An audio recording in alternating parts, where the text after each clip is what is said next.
السلام علیکم عزیز طلباء، آئیے شروع کرتے ہیں برج کورس جماعت نحوم 15واں دن مثلثوں کی متماثلت، متوقع صلاحیتیں ذل ذل ذل ذل ذا ذل ذا ذل ذا وتر ضلع آزمائش کا استعمال کر کے مثلثوں کی متماثلت کے لیے ضروری آزمائشیں ہیں۔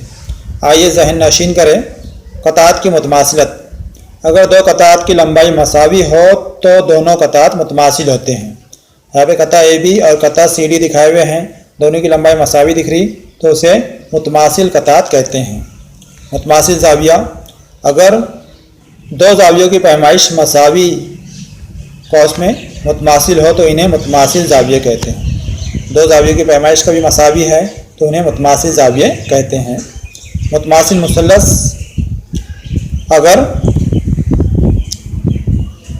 ایک مثلث کو دوسرے مثلث پر رکھا جائے اور دونوں ایک دوسرے کے منطبق ہو جائے تو تب وہ دونوں مثلث ایک دوسرے کے متماثل کہلاتے ہیں۔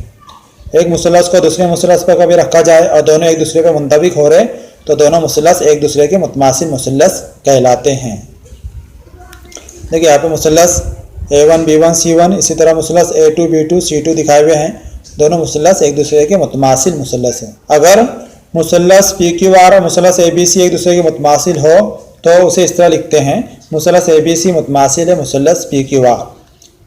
یہ متماثل کی علامت ہے، برابر ہے اس کے اوپر مد۔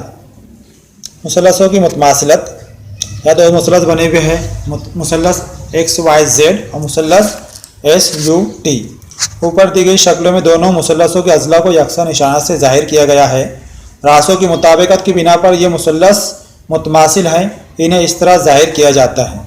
مثلث STU متماثل ہے مثلث XYZ۔ تعریف، راسوں کی ایک سے ایک مطابقت کی بنا پر جب دو مثلثوں کے تمام ارکان ضلع اور زاویے متماثل ہو تو دونوں مثلث ایک دوسرے کے متماثل ہوتے ہیں۔ متماثلت کی آزمائش، پہلی اس کے اندر ذل ذل ذل آزمائش، یعنی ضلع ضلع ضلع آزمائش، ذل ذل ذل آزمائش۔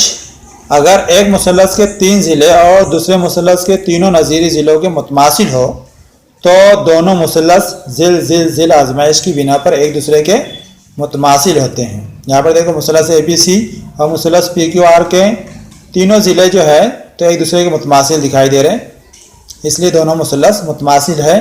کس آزمائش کی بنا پر؟ ذل ذل ذل آزمائش کی بنا پر۔ اسی طرح دوسرا دیا ہوا ہے ذا ذل ذا آزمائش۔ اگر ایک مثلث کے 2 زاویے اور ان کو شامل کرنے والا درمیانی ضلع دوسرے مثلث کے نظیری 2 زاویوں اور ان کو شامل کرنے والے درمیانی ضلع کے متماثل ہو تو دونوں مثلث ذا ذل ذا آزمائش کی بنا پر متماثل ہوتے ہیں۔ یعنی 2 زاویے اور ان کے درمیان کا ضلع دوسرے مثلث کے 2 زاویے اور ان کے درمیان کے ضلع کے متماثل ہے تو وہ دونوں مثلث ذا ذل ذا آزمائش کی بنا پر متماثل ہوتے ہیں۔ تیسرا دیا ہوا ہے ذل ذا ذل آزمائش۔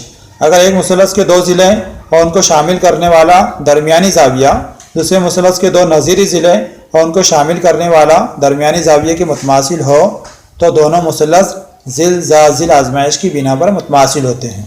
ذل ذا ذل یعنی ضلع زاویہ ضلع۔ ایک مثلث کے 2 ضلع اور ان کے درمیان کا زاویہ دوسرے مثلث کے 2 ضلع اور ان کے درمیان کا زاویہ کے متماثل کبھی ہے تو دونوں مثلث ذل ذا ذل آزمائش کی بنا پر متماثل ہوتے ہیں۔ اس کے بعد میں چوتھی آزمائش دیا ہوا ہے یہاں پر ذل ذا ذا آزمائش، یعنی ضلع زاویہ زاویہ آزمائش۔ اگر ایک مثلث کے 2 زاویے اور ان کو شامل کرنے والا ضلع دوسرے مثلث کے 2 نظیری زاویے اور ان کو شامل کرنے والا ضلع کے متماثل ہو تو دونوں مثلث ذل ذا ذا آزمائش کی بنا پر ایک دوسرے کے متماثل ہوتے ہیں۔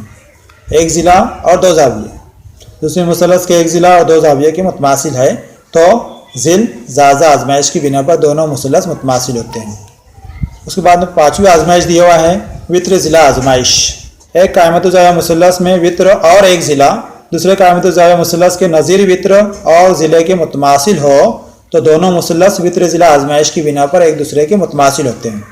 2 قائمت الزاویہ مثلث کا بھی ہے تو ان کے وتر اور ایک ضلع کا بھی متماثل ہیں تو دونوں مثلث وتر ضلع آزمائش کی بنا پر متماثل ہوتے ہیں۔